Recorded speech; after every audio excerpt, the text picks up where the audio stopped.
sir, your name has been taken like very strongly in this ongoing fiasco, sir. And then Byabang Joram, the Anya president, also stated that Kapta Rungu is your best friend. So, sir, was it the reason because she was not terminated instantly from her post, and why now after all this hula fiasco and all? नहीं देखिए, जो अभी matter जो चल रहा है, एक तो हो गया अभी जो कप्तान रिंगू का जो बात आ रहा है, वो she was working in staff selection board. तो जैसे एविडेंस आया तो सरकारी ने उसको एज पर रूल्स अरेस्ट वगैरह भी किया है, और टर्मिनेशन भी अभी शायद हो भी गया होगा, वो तो हमें उतना पता नहीं है। वो तो law has taken it's own course, जिसका दोष है नहीं है उससे क्या मतलब है। कानून तो सबसे बड़ा होता है और हम सब कानून का नीचे ही होता है, तो सबको उसको आलम करना होता है, फॉलो करना होता है। Sir, aspirants are asking that Niponabam, former chairman, should also be investigated along with the joint secretary because the paper leakage could not take place without the knowing of them. The allegations, देखिए इसमें जो allegations जो मिला है, public service commission में जैसे हम लोग का ये खबर मिला है, तुरंत हम लोग ने FIR रजिस्टर भी कर लिया है and matter is also handed over to CBI।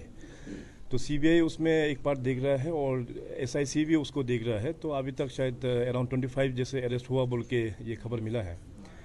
तो लोगों को सोच रहा है कि अभी चेयरमैन हो गया, ये सब मेंबर्स हो गया, उनका भी अरेस्ट होना चाहिए।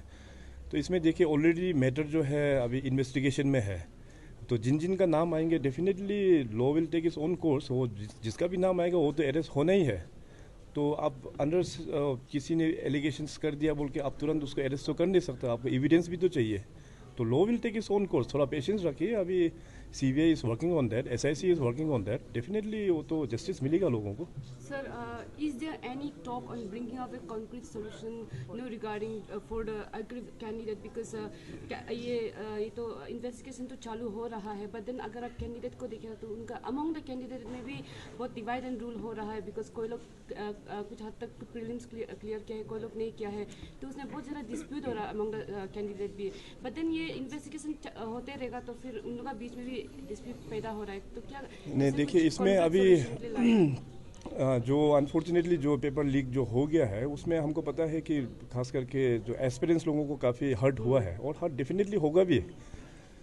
तो इसमें इन्वेस्टिगेशन तो एक पार्ट हो गया, वो तो चलते रहेगा, और जो लोग इसमें इन्वॉल्व है वो लोग सब एज पर रूल उन लोगों को सज़ा भी मिलेगा।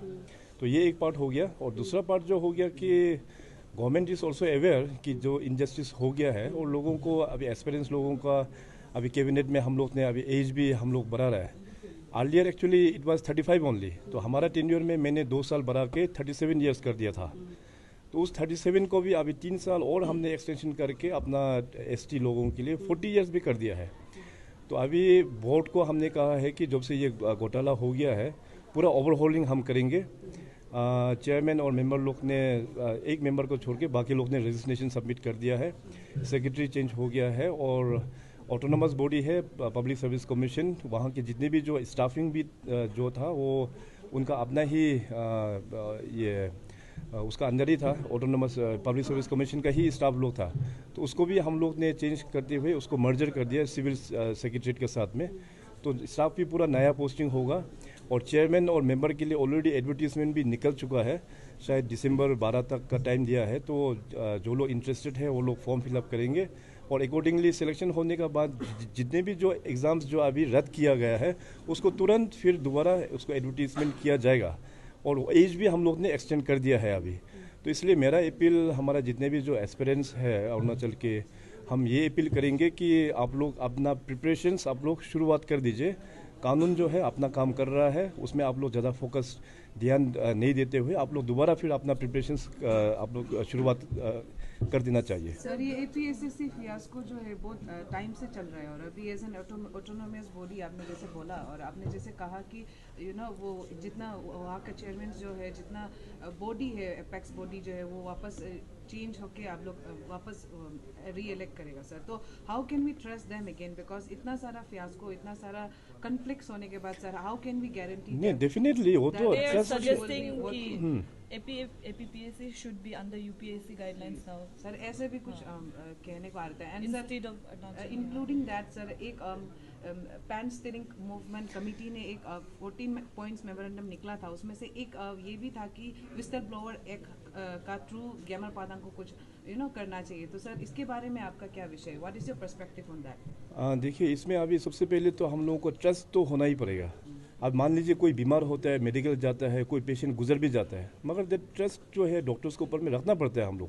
कहीं कहीं ऐसे हादसा हो जाता है, इसका मतलब ये थोड़ी ना है कि सारा चीज़ को ऐसे करके जो कानून में नहीं है, जो नियम में नहीं है, हम लोग कुछ और करके दिखाए, तो ऐसा चीज़ नहीं होता है। तो आप लोगों का भी रिस्पॉन्सिबिलिटी होता है, बीइंग एन जर्नलिस्ट, आप लोगों का भी रिस्पॉन्सिबल होता है लोगों को जो सच्चाई जो है और कानून का मुताबिक जो है बताना। तो ये बात है। जब अभी रह गया जो विशिल ब्लोअर का जो पार्ट है, डेफिनेटली बहुत लोगों ने कहा था कि कुछ रिकॉग्निशन या कुछ भी होना चाहिए, इसका हम लोग एग्जामिन एक बार करके देख लेंगे।